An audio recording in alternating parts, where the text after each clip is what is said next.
Greetings, War Thunderers. This is Longshot with a quick but important message on War Thunder account security.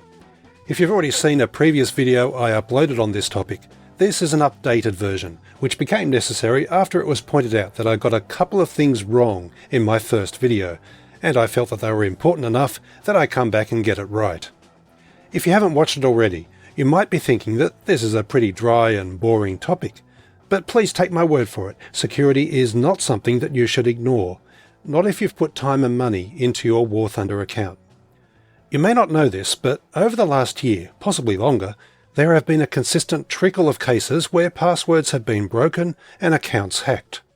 I'm going to discuss how this is happening, what typically takes place once an account has been compromised, and then show you how you can protect your account from the bad guys. Firstly, let's start with the hacking itself. When you first create an account with Gaijin, you'll be assigned a random password, 8 characters in length with numbers and letters. Here's an example. In my first video, I said that this was vulnerable to a brute force attack, and it would be if it was an account on a local computer that a hacker could test without any network latency. However, Gaijin's CEO, Anton Udintsev, recently pointed out on Reddit that he believes the delay caused by network latency should make these default passwords safe from a brute force approach. But Gaijin see most instances of hacking arising from when a user changes their password to something shorter and simpler, especially when it's a word from a dictionary, or one of the common variants on the word password. It's even worse when a user has that same password for their email account. This is how celebrities and politicians keep getting their email and Twitter accounts hacked. It's really amazing how dumb people can be. Anyway, why should you be concerned about potentially being hacked? I mean, this is just a game. What harm can it do? Well, once they have your password, the hacker can do one of two things.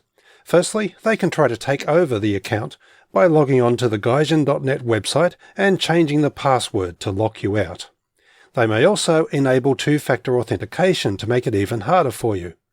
Now, you will get an email telling you that the password's been changed, but then the fun begins as you'll have to email Gaijin's support and ask for their help in getting your account back. If you no longer have access to the email address associated with your account, then you're out of luck. Alternatively, hackers will often sell the account to unsuspecting and naive customers.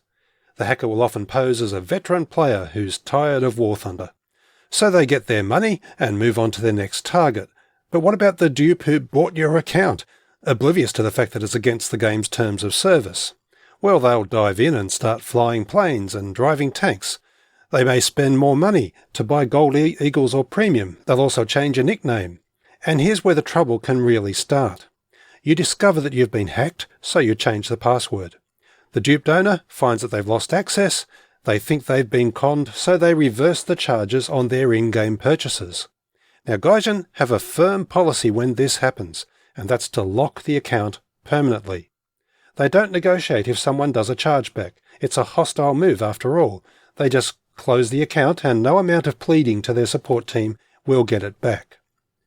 So it should go without saying that you don't want this happening to you. So what can you do to protect yourself? Well, step number 1.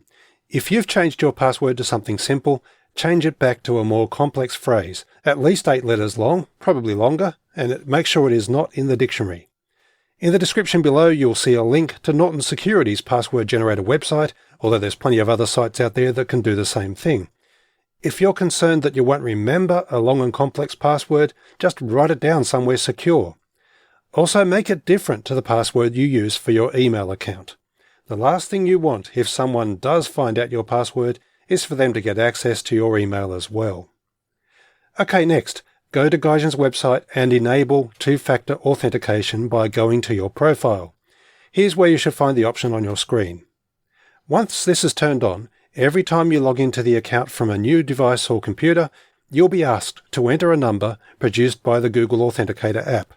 So you fire up the Authenticator app on your mobile phone. There's also WinAuth, which works on a computer. You enter the code and you're good to go.